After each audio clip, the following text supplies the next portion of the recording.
Hello viewers, this is Advocate K.R. Rawat from Lexis & Company. Today I am gonna discuss about one legal topic known as res judicata. So first of all, we will discuss about the meaning of the res judicata. These are two terms. First one is res means subject matter and judicata means adjured or decided, and together it means a matter adjured.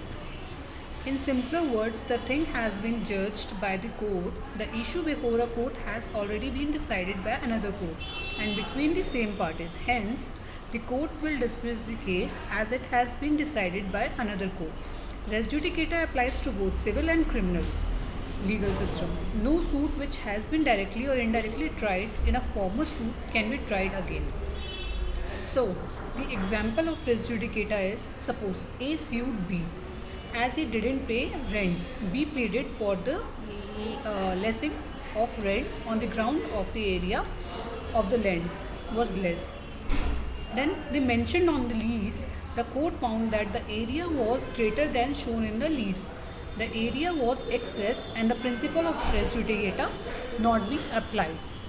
In case a new lawsuit was filed in which the defendant requested that the court dismiss the lawsuit with a plea of res judicata. She was barred from bringing a claim of res judicata because her previous claim was dismissed for fraud. The court said the defense of res judicata must be proved by the evidence.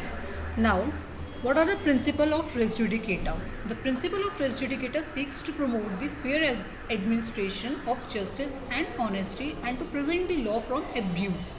The principle of res judicata applies when a litigant attempts to file a subsequent lawsuit on the same matter after having received a judgment in a previous case involving the same parties. In many jurisdictions, these applies not only to the specific claims made in the first case but also to the claims could have been made during the same case. Now, what are the prerequisites of res judicata? There are some prerequisites of res judicata. First one is a judicial decision by proficient court or tribunal, final and binding, and third one is any decision made on the merits. Fourth, a fair hearing. 5. Earlier decision right or wrong is not relevant. Now, nature and scope of res judicata. Res judicata includes two concepts of claim: pre-conclusion and issue preclusion.